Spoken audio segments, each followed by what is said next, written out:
Hey guys, welcome back to another episode of BrainDeadStudios podcast, aka radio, whatever the hell we're still calling this shit. That joke is still funny to me.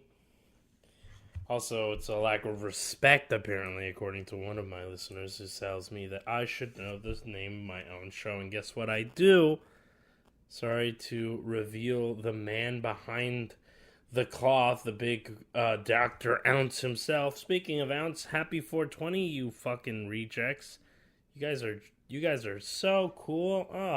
Time to go throw rocks at Volkswagens and BMWs. Anyways, we got some news for you. That's right, we got some news. Not a lot, but something, you know. Let's start off by saying this is news, but this isn't really like our usual topic of choice. This isn't what we normally cover here on radio news or news radio or whatever it is we're still calling this show. It's still funny. Yes, the Pope unfortunately has passed away at the age of 88 years of age. A lot of people are upsetty spaghetti about it. Me, don't have a horse in that race. Not sure what to say other than, you know, rest in peace, I guess, you know. Have fun sitting in one of the coolest cemeteries in the world in Rome, dude. That's pretty cool. You earned it, you know. Go off and like all the, you know, porn stars and Instagram models, Colombian butt cheeks all you want, man. You earned it. Okay? Look that up. He actually did that. Anyways, rest in peace. We'll go ahead and have a moment of silence. Alright, silence over. I'm bored. We're moving on to the next thing here. We're going to talk about a movie here that's called Weapons. It's got a very unique marketing going on, and for me personally, I'm kind of intrigued by it because it's pretty freaking cool. So the marketing seems to be where they are showing ring camera footage, CTV footage, and just overall, like, you know, kind of potato quality footage of these kids running away from home. Apparently, there's a group of children that ran away from this neighborhood consecutively at like 2:13 a.m. or something like that. I'm not entirely sure the exact time that they gave for it, but I'm sure it's out there somewhere. Should have done more research, right? No, but it looks pretty freaking cool. I like the idea of this film. It looks very interesting to me. There's a chance for this to definitely go the way of, you know, the Blair Witch movie. Blair Witch was notorious for its marketing back in the day. It was very, very creative and acting like it was kind of this realistic approach to it. Like these, you know, this group of teenagers and, you know, young adults were missing in the forest and Have You Seen Me? And, you know, kind of marketing the movie as if it were real. And I'm getting the same kind of vibes in the creepy, bizarre, subtle way that they're going about showing the footage and like marketing it on like TikTok, Facebook, and Instagram instead of doing your usual. There is a teaser that you can check out. I feel like it kind of doesn't having them kind of narrate a bit about, you know, the generalized plot of this. It kind of takes away from the creepiness that you can get if you actually just look up the movie Weapons with an S at the end there. Look it up on your TikTok, on your Facebook, on your Instagram. And it just, I don't know, there's this creepy, eerie feeling about it that really is pretty cool and unique for a film. Now, there's a chance this could do exactly like I said with the Blair Witch and turn out to be a really shitty movie in the end. But what it does have going for it is that it is apparently set in the same universe as the movie Barbarians. If you've ever seen that movie, it's very good. It's very creative. And I thought it was one of the better horror movies of the last couple years or so. If you haven't seen it, go check it out. It's a great film. It's a good horror movie. It's a great time. You'll enjoy it. If you don't, I don't know what to tell you. Get on me about calling this show Radio News Radio, or whatever it's still called. Joke's still funny. Anyways, we're moving on to the next topic of the day. Well, I pull it up here, and you get to listen. Hey, remember when we were talking about that shadow drop? Well, it looks like it's happening tomorrow. As the time of the recording, it is April the 21st, 2025. Apparently, they're going to do some sort of announcement. Bethesda themselves are going to come out on tomorrow, on April the 22nd, 2025. There's been a ton of sightings. There's some people that say that if they already own the game on Steam, that the remake version, has been showing up in their recently games or their games list. So that's pretty cool. It also begs the question, what is next for Bethesda moving forward when it comes to reinvigorating these properties of theirs with new life, especially the fact that Elder Scrolls, be it one of their biggest franchises ever. I'm not exactly into Elder Scrolls. I probably won't be playing the remaster, remake, or whatever it is of Oblivion, the fourth game in the Elder Scrolls series, but I am very happy for people that are very excited for it. Of course, it's always great to see gamers get what they need, but it leads me to think and wonder what's next for Bethesda, because granted, and I'm over here burping, trying not to, granted, it is the 20-year anniversary of Oblivion, and this is why this game is kind of sort of being made. It's not just for no reason. There's kind of an anniversary behind it. Now, if this is the low budget effort stuff that they're doing to try and, get some quality items out there, if when in doubt, go back to some of the older stuff. If it works, it works, Why bother fixing it too much if all you gotta do is port what people love about the originals? And it begs the question moving forward, is this going to be the fate for titles like Fallout 3 and Fallout New Vegas?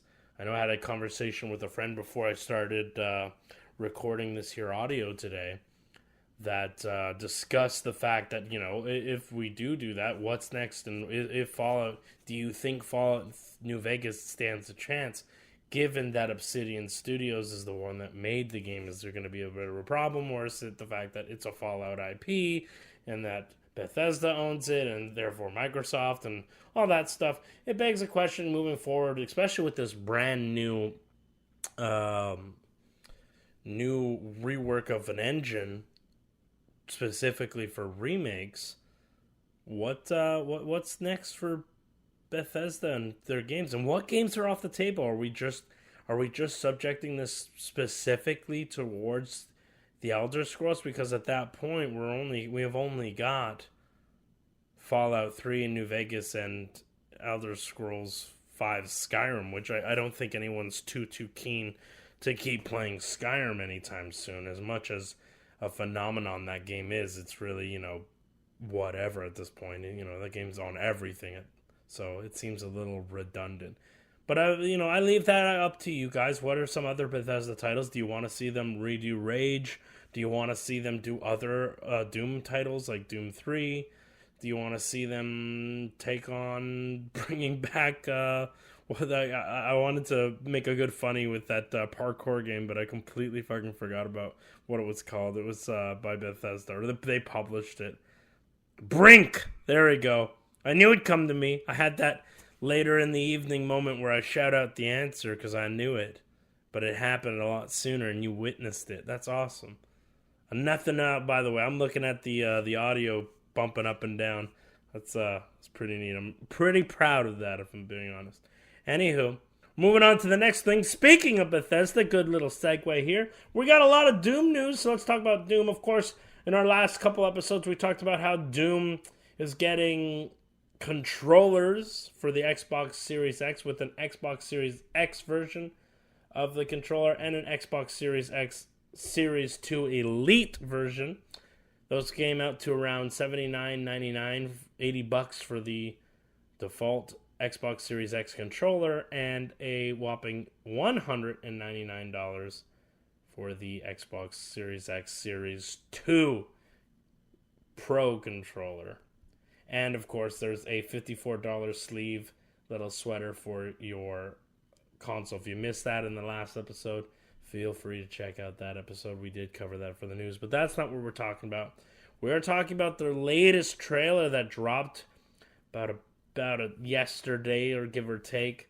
It seems that this Doom, the Dark Ages, seems like it seems to be focusing more, and I say seems a lot. Sorry, I'll try not to.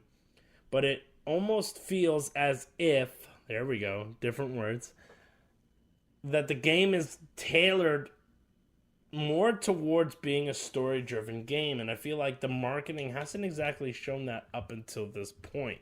Now, me personally, I'm okay with that. I really want to see, I'd like to see some more lore. I'd like to see more news about, from Doom.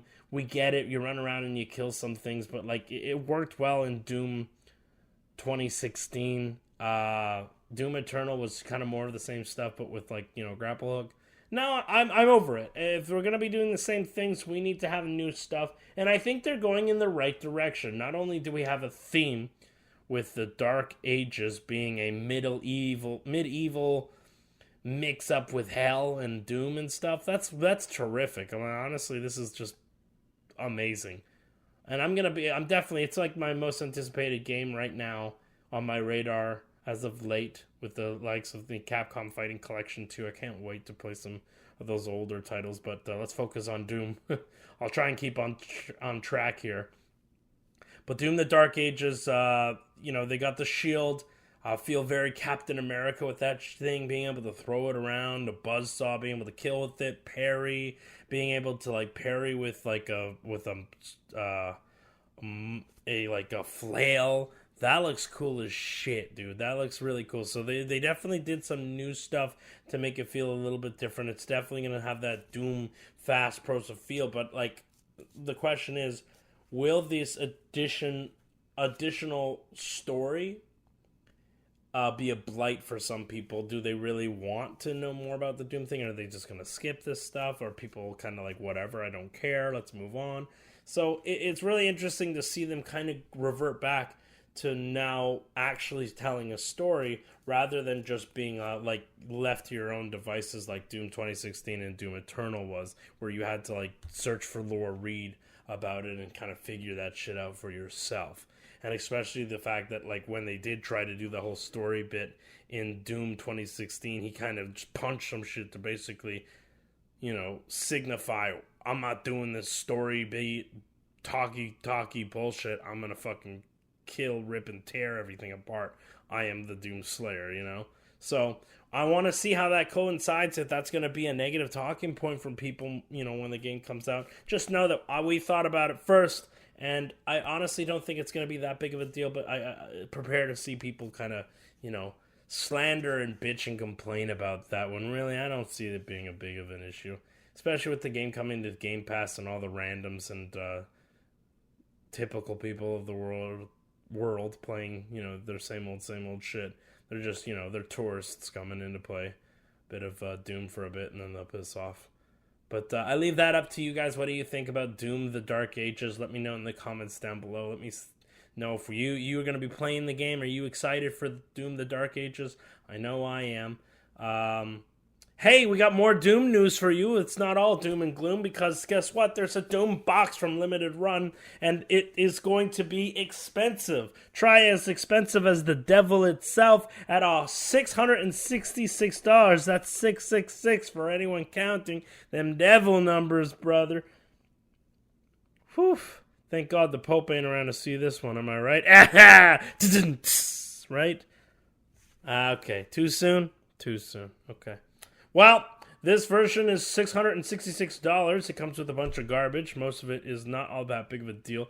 But the main draw to this one, and the reason why it's getting headlines, not only for the price being $666, but also for the fact that the box itself will be capable of playing Doom. They're going to have some sort of ROM inside, or little plexi screen ROM thing. My guess is it's similar to that of the when you get if anyone here has a arcade 1-up, there's this the plexi glass thing in front of it. Instead, they're just going to kind of have it as part of the box. Hopefully the box isn't like your typical collector's box where it's made of like the hard cardboard that will, this thing will fray pretty quickly. So for $660, you better be getting quality. Me personally, I don't think that's a great idea. I personally think it's kind of stupid. It's kind of dumb. But hey, for all you Doom collectors out there that are really, really excited about Doom or playing Doom, this one comes with Doom 1 and 2, the revamped versions that launched not too long ago for the Xbox One X or Series X and XS or whatever the fuck you call it. This will be available for the Xbox Series X and S, a physical copy for the Xbox Series X, and for the PlayStation 5 and the Nintendo Switch. Now, they're taking up pre-orders for this, and there is no limit for the pre-orders, just a limit on pre-order window. You're not only going to get just one copy of Doom, you're also going to be able to get a box that plays both Doom and Doom 2 and all of Doom 2's DLCs. You'll also get a handheld Cacodemon that also is capable of playing Doom. It looks like a little Tamagotchi with a small little LCD screen. You'll also get a floating Cacodemon magnet-based collectible statue thing. He'll float like he does there. And a trading card pack including 5 random cards for the Doom trading card game with an autographed copy inside. You'll also get 4 cassette tape sets with slip cases in case you still have a cassette player or Sony Walkman or your car still eats cassette tapes. Then kudos, you can listen to the soundtrack of both Doom and Doom 2, but not Doom 2 DLC stuff. Also comes with a digital Steam code if you're just going with the PC version, and a certificate of authenticity. Wow, that's really not worth all that much, given that this game is not that big of a deal. I really don't think that a floating magnet, small, 6 inches, 3-inch by 5-inch base is really worth $666. Yes, you come with cassette tapes. What the fuck ever. Yes, it comes with card packs. That's not a big deal. I don't care about cards. But yeah, so you get a physical disc copy or chip if you got a Switch of the game Doom and Doom 2, and then a box that the box itself physically plays Doom. It's a novelty that's just gonna, like, whatever, you know? And a Tamagotchi looking Cacodemon carrying portable Doom. That's bizarre, but you know what? Congrats, I guess. I couldn't see myself ever spending that much money. You know, if for some reason the Cacodemon little Tamagotchi handheld thing or the box made its way into my collection and I didn't pay anything for it, that'd be cool to have, of course, right? Like, hey, look, this fucking box plays Doom, but I personally don't see the benefits of having this. Anyways, Doom, that's enough Doom news, I guess. We dragged that out long enough, I agree. Let's move on to The Last of Us Season 2, that big thing that happened over the weekend or Sunday. And now everybody that never actually knew what the hell was going on and wasn't aware and weren't gamers got to share in our pain and revel and basically realize that, oh my god, this is horrible. It ranges from negative to what the hell did I just watch to a lot of people doing exactly what I thought was going to happen. And that's a lot of people vowing that they are not going to continue watching the show now that Papa Daddy, the big dad, he himself, Pedro Pascal, aka Joel, will no longer be in the show himself because he is dead. You'll have to revert and wait for just flashbacks and get to see them, do Ellie and Joel things. Aw, cute. Anyways, Joel is gone. Rest in pepperoni. He's up there with the big pope watching Instagram models now. And, yeah, it's I watched it with my wife, and she wasn't aware of it. She was kind of sort of had an idea or a clue that was what's going to happen, but didn't believe it. And even as it was happening, she didn't believe it. And then she said straight up, she isn't going to watch it moving forward. She can't bring herself to watch it. She was in this state of denial. No, he'll come back. And I'm like, no, he's gone. So I'm curious. I will keep watching this show simply because I hate watch shit all the time. It's also great content. Y'all seem to care a lot about what I have to say for The Last of Us Season 2. But, yeah, I'm curious to see where this goes, if they're going to keep going in the direction they're going. It seems, my goodness, it seems that they are, in fact, going to continue to follow the story with Abby kills them and then Cher going after them and killing them one by one. We'll see what happens, but it looks like it's on track to follow the exact path and story beats with a few changes here and there. Oh my god, I needed water so bad. You don't know how bad I needed that. Anyways, we got 2 more stories for you. Oh, and by the way, before we get this one, I forgot to mention this, but at the time of this recording, I also got a pop-up informing me that Oblivion will be 129 gigabytes. Good lord! The game itself is like 6 or 8. The original. Man, that should show people just how, like, not only how advanced games are now, but also just how much they kind of half-ass shit. I mean, I know you can compress some shit. You're more than capable of compressing some shit, but they choose not to. But, whatever. It is what it is. It's going to be 121 gigabytes. My goodness. Anyways, we got 2 more stories for you here. The last one here, or the second to last one here, is not much of a story, but kind of a confirmation. Go ahead and I'll pull this one up for you all here. Bear with me. The Nintendo Switch 2 has officially had its prices, and surprise, surprise, it has not changed because tariffs aren't going to fucking affect this thing. You're all a bunch of morons. Stop acting like you know some shit. Most of these things are produced in countries that are not Japan. Japan stands to make money off this. Other way around, know your fucking tariffs. Don't be a fucking moron. Stop spreading misinformation. Here's the real information. Alright? Alrighty. So the console itself will still be $449.99 US dollars. This is US dollars. If you're not from the United States, don't know what to tell you, figure it out. The Nintendo Switch 2 Pro controller will be $84.99. The Joy-Con 2 pair, that's both of the Joy-Cons, will be $94.99. The Joy-Con 2 charging grip will be $39.99. The Joy-Con 2 strap, you know that thing that nobody uses, that'll be $13.99. The Switch 2 camera will be $54.99. What a joke. The Joy-Con 2 wheel set will be $24.99. The Nintendo Switch 2 dock set, should you want to buy a secondary dock, will be $119.99. The Nintendo Switch 2 carrying case and screen protector will be $39.99. The Nintendo Switch 2 all-in-one carrying case with additional bonuses and additional plushes and additional things and doohickeys and dog shit here and there will be $84.99.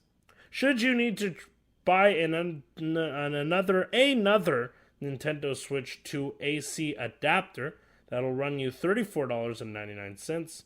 And the Samsung Micro SD Express card, specifically to work with the Nintendo Switch 2, at 256 gigabytes for the Nintendo Switch 2 will be $59.99.